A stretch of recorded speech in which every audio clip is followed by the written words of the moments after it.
따자하오. 안녕하세요. 요섭이와 사랑이의 중국 리포트. 여기는 항주입니다. 저희는 중국에서 가장 아름다운 도시 절강성 항주시에서 유학을 하고 있는 절강대학교 신문방송학과 19학번 김요섭. 저는 중국 정부장학생으로 선정되어 1년간 절강대학교에서 공부하게 된 김사랑입니다. 저희는 앞으로 중국에서의 유학생활을 담은 영상과 사진을 여러분들과 공유하고자 합니다. 뿐만 아니라 중국 현지의 언론을 전달해드림으로써 현재 중국의 상황과 여러분들이 중국을 좀 더 알고 쉽게 이해할 수 있도록 도와드리겠습니다. 저희는 여러분들께 중국의 모습과 유학생활 중에 보고 느끼는 것들을 있는 그대로 생생하게 전달하는 리포터가 되겠습니다. 감사합니다.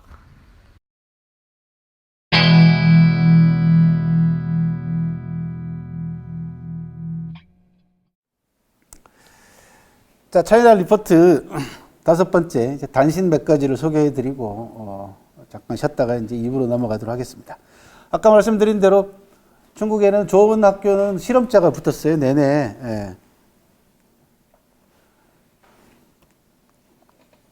국립학교에 항상 실험자를 붙입니다. 보시면은 무슨 성 실험 문박, 그 다음에 무슨 성 무슨 실험학교, 실험 소학교 또는 실험 초중, 실험 고중 이렇게 붙입니다. 그래서 옛날에는 몇 년 전까지만 해도 요 실험자가 들어간 학교는 한 지역의 모범학교였습니다. 그래서 다 여기를 가고 싶어 했어요.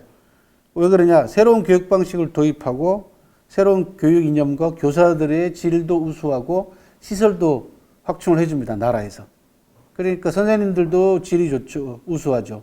학교 시설도 좋죠. 그 다음에 교육 방식도 새로운 교육 방식으로 교육을 하죠. 그러니까 실험학교에 들어가고 싶어 했단 말이죠.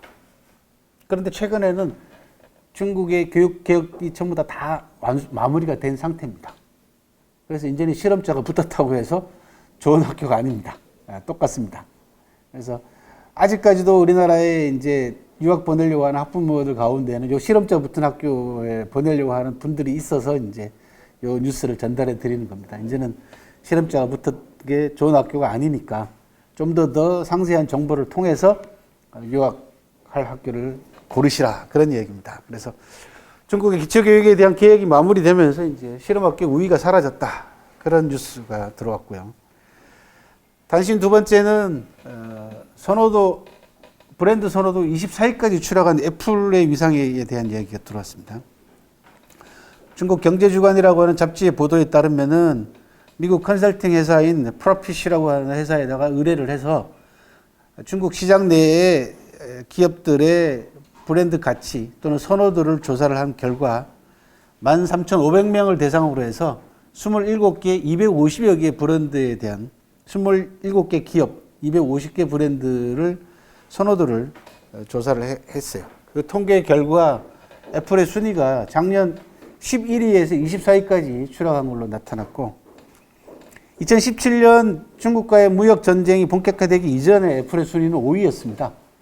대단히 높았죠. 그죠? 그런데 24위까지 추락함으로써 이제 애플에 대한 중국 국민들이 애국심과 맞물려 가지고 미국과의 갈등 문제 때문에 선호도가 많이 깎여 내려가 있는 상황이고 경쟁 상대인 화웨이 이제 빠졌는데 이름이 애플의 강력한 경쟁 상대인 화웨이는 2위까지 선호도가 올랐습니다. 결국은 애국심이 작용한 걸로 보입니다.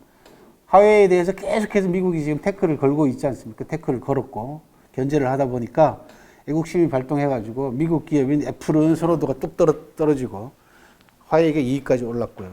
1위는 알리페이입니다. 전자결제 방식 알리페이가 1위에 올라왔다라고 하는 단신이 들어왔습니다. 그 다음에 차이나 리포트 단신 세 번째는 중국식 양로가 본격화됐다라고 하는 중국의 노령화 문제와 관련되어 있는 중국 양로 시스템에 대한 뉴스가 들어왔습니다. 놀랍죠, 그죠? 2050년을 전후로 해서 중국의 노령 인구가 약 4억 8천만, 4억 9천에 이르를 걸로, 약 5억에 이르를 걸로 추정을 하고 있습니다. 어마어마한 시장입니다.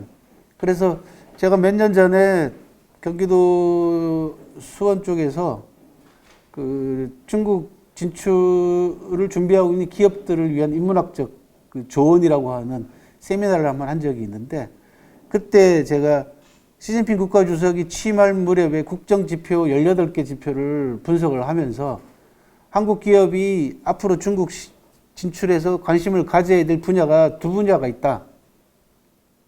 그러니까 블루오션으로 두 분야가 있다. 하나는 친환경. 그러니까 생태를 대단히 강조합니다. 중국은 이제 친환경을 다른 말로 샹타이라고 생태라고 표현을 합니다. 생태와 관계되어 있는 친환경 쪽의 제품들을 만드는 쪽에 관심을 기울이면 된다. 실제로 제가 컨설팅을 해가지고 성공한 대표적인 케이스 가운데 하나는 스타킹을 친환경 소재로 만들어서 중국에 진출한 기업은 그 사드 위기를 아무 영향받지 않고 넘겼습니다. 그리고 한 곳에만 집중적으로 진출하는 중소기업이니까 여기저기 팔 필요가 없지 않습니까? 예를 들면은 이 기업이 충칭에 백화점 하나만 잡고 지금까지 살고 있습니다. 충칭의 인구가 얼마냐? 3천만 명이에요. 중경시 인구가 3천만 명입니다. 거기에 큰 백화점 하나에서만 소비되는 스타킹 물량을 이 공장에서 다 되지 못할 만큼 소비가 많다는 거죠. 그 소재가 친환경 소재입니다. 스타킹 소재가. 그러니까 중국의 중산층들이 이제는 이런 것들을 전부 다 선호하는 할 수밖에 없습니다. 그리고 자녀들을 위한 먹거리도 이 친환경하고 관계가 있습니다. 그래서 고급 제품들을 만들어내는 거예요. 이게 이제 중국 진출의 유망한 분야가 첫 번째는 생태, 친환경 쪽이고 두 번째는 양로와 관계되어 있는 의료시설이라든지 케어 부분이라든지 그다음에 노인 복지와 관계되어 있는 이런 쪽으로 사업을 하면은 유망하다라고 두 가지 전망을 이미 몇 년 전에 조언을 드린 바가 있습니다. 보시면 알겠지만 2050년 이제 앞으로 20년, 30년 딱 30년 남았지 않습니까? 지금 계속해서 노령화 인구는 올라가는데 앞으로 한 세대 뒤에는 중국의 노인 인구가 5억 가까이 어마어마한 겁니다. 그러니까 이 양로 산업이 노인과 관계되어 있는 산업이 어마어마한 시장이 형성이 될 걸로 보입니다. 그래서 이미 중국은 이 부분을 겨냥을 해서 노인복지, 중국식 표현으로는 중국식 양로라고 합니다. 중국 방식의 양로 문제가 이제 급부상을 하고 있고, 중국식 양로의 이제 인프라와 방식을 이렇게 한번 검토를 해보니까 각지에다가 사회종합 노인센터 병원을 겸비하고 있는 센터가 건립이 되고 있고요.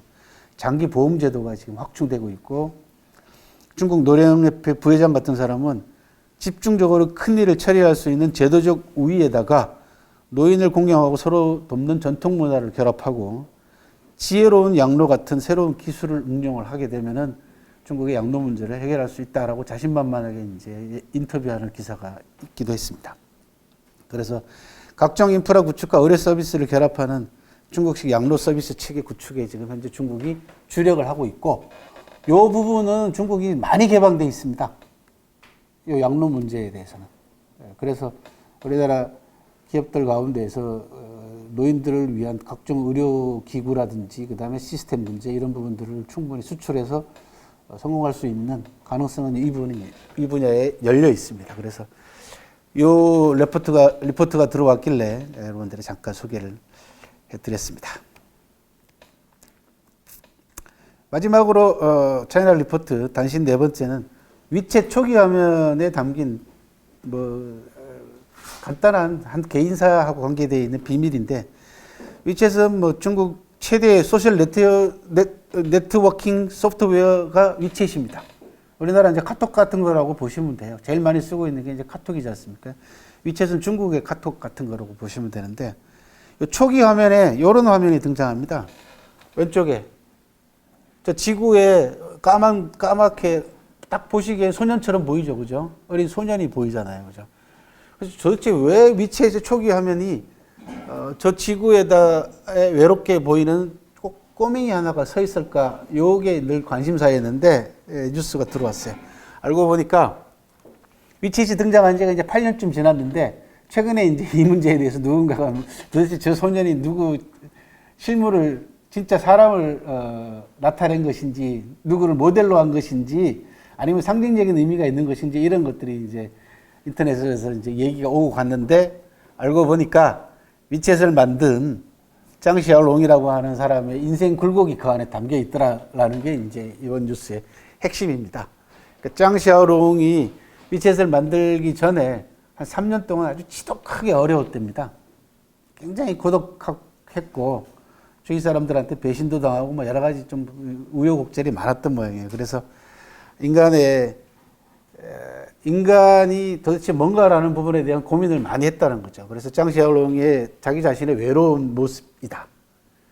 그리고 인간이 본질적으로 지구에 살고 있는 인간이 본질적으로는 다 외로운 존재 아니냐라고 하는 대단히 철학적인 의미를 담고 있는 그런 로고가 됐어요. 그래서 이런 이렇게 저 사람이 짱시아롱입니다. 예. 위챗의 창시자입니다.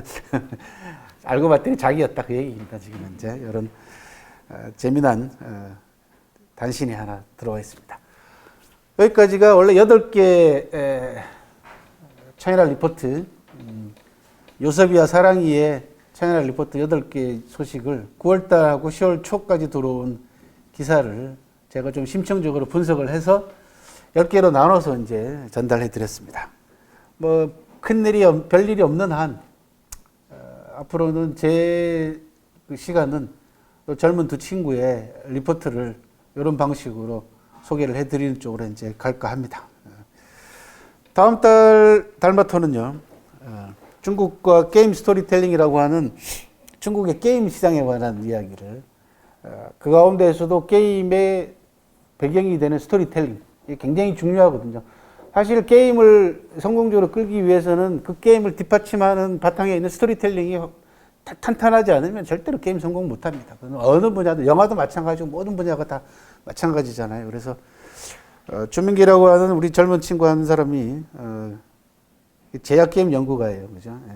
게임 때문에 일본에 유학까지 갔다 온 친구입니다. 그래서 다음 달 12월 달마토 기대해 주시고요. 오늘은 12월 달 끝까지 같이 여러분들한테 소개를 해드리도록 하겠습니다. 12월 달에는 전라남도 영광에서 합니다. 제가 살고 있는 영광에서 공공도서관하고 같이 협찬해서 12월 21일 날 토요일 2시부터 영광 공공도서관에서 하기로 했습니다. 양양자 씨가 합니다. 누군지 아시죠? 예. 삼성전자 메모리 사업부 플래시 개발 사업부 상무로 있다가 원래 상고 출신입니다. 상업고등학교 출신으로서 삼성에 입사해서 각고의 노력을 통해 가지고 상무로 계시다가 지금 현재 우리 문재인 대통령께서 새로운 인재 영입을 통해 가지고 정치판으로 들어와서 몇 달 전까지 국가공무원 인재개발원 원장을 하고 퇴임을 하셔서 지금 현재 내년 4월 달 총선을 준비하고 있습니다. 저하고는 개인적으로 인연이 있어서 연락을 드렸더니 이게 또 재미난 일화가 있어요. 어느 날 저한테 전화가 왔어요. 우리 양 원장님한테서. 어쩐 일이십니까? 그랬더니 이게 뭡니까 교수님? 뭐요? 그랬더니 그게 유튜브 올라온 영상 정말이에요? 그러는 거예요. 그게 뭐냐 그러면 그거 기억나세요? 녹파 속도. 예, 그린 웨이브 시스템 그거를 보신 거예요, 영상을. 그러니까 그쪽으로 관심이 많은 분이니까 그걸 딱 보고는 이제 우리나라도 충분히 도입 가능하다라고 본 거죠. 그래서 아주 너무 좋은 거 봤다고. 그 참에 제가 우리 학회 오셔서 특강 한번 하시죠. 그랬더니 흔쾌히 두 말도 안 하고 허락을 했습니다. 그래서 한일 갈등 위기인가 기회인가라는 주제로 1시간 정도 특강을 하고 저녁 식사도 같이 하기로 했습니다. 그러니까 같이 이야기도 좀 나누시고 1부는 2시부터는 뭐 제가 한 30분 정도 간단하게 왜 이분하고 인연이 됐냐 그러면 그 광주시장에 이제 출마를 하려고 민주당 경선 과정에서 여러 가지 공약을 얘기를 하는데 그 5.18 광주에다가 5.18을 상징하는 랜드마크를 하나 세웠으면 좋겠다라고 하는 그 얘기가 나왔었어요.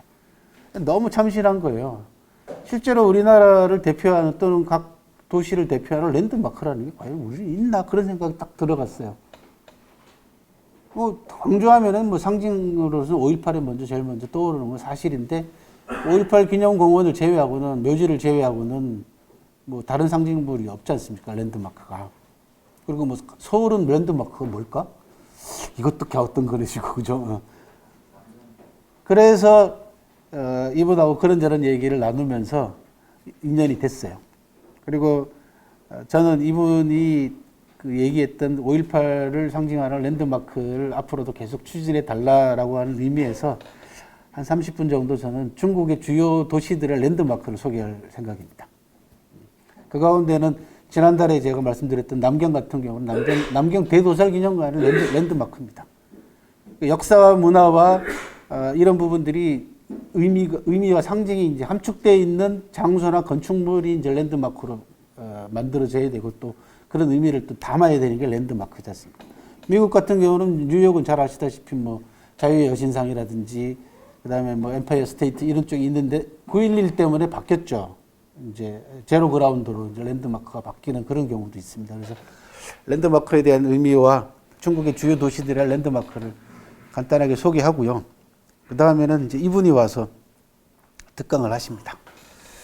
이정욱 감독이라고 국가꽃 향기라고 하는 영화를 지금은 고인이 된 이정욱 감독이고 장진영인가요, 그죠? 이 배우가 참 너무 아까운 배우가 일찍 세상을 떠났는데 요 이정욱 감독이 홍콩 느와르 다시 보기라고 하는 홍콩의 느와르 영화에 대한 이야기를 한 1시간 반 정도 얘기하고 2부로 이제 4시부터 우리 양양자 원장이 특강을 진행하고 한 5시 반에서 6시 사이에 저녁 식사를 같이 하는 쪽으로 그렇게 진행을 하도록 하겠습니다. 자, 10월 달마토 차이나 리포트로 저는 한 1시간 반 넘어 진행을 했습니다. 수고 많이 하셨고요. 잠시 쉬셨다가 2부를 이어가도록 하겠습니다. 수고하셨습니다.